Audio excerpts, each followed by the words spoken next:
So today we'll be studying statistics in the media. So the first thing I want you to do is I want you to consider the following slogan. So imagine you're taking a look at a toothpaste, right? And it says 7 out of 10 dentists recommend clean teeth, right? So now the question is, what information does it tell you?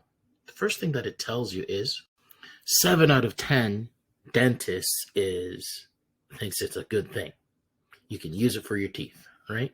Now, that has a lot of weight, doesn't it? Right? Because you're thinking an expert has said that this is a good product. But what they aren't telling you is this. Where did the info come from, basically, and who collected that info?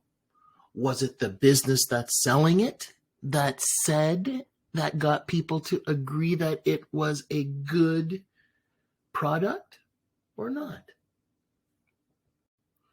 Now, the next question you should ask yourself is, what do you need to know in order to buy something like this?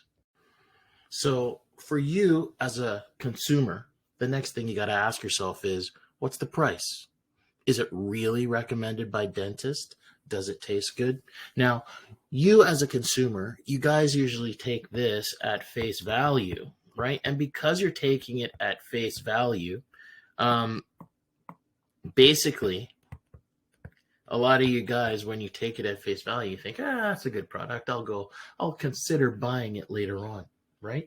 Now, in that case, we kind of sometimes have a little bit of deception, okay? These guys are kind of lying to you to kind of get you to buy the product by saying 7 out of 10 dentists recommend clean teeth.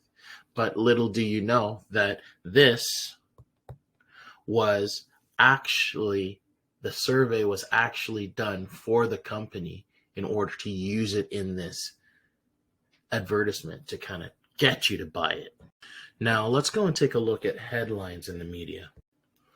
So, as well as advertising in the media, okay, the media regularly reports statistics in the news. Here's some examples. So we have about 60% of Canadians that believe their weight is ideal, and that's a poll, right? Then we also have environmental news. Environment is getting worse, Canadians believe, right? And then we also have job rates unchanged at 7%, and the Ontario rate rises from 6 to 6.3%. Now, for each of these headlines, right, some of these problems come up. You want to say, what does it really mean to have the ideal weight? Is that the same height for everybody in Canada, or is the weight kind of changed because of height and weight? And then you got to ask yourself, is this statement true for my friends and family? Maybe you got to do some inquiry. And you're saying, hey, are any of these things true? Okay.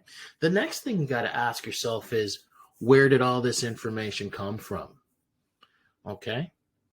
Now, this information could come from a company, an interest groups that's pushing an idea, okay, or a government that's using it to kind of help the people in the country. Or if it's not such a good government, they're probably pushing some idea for their benefit.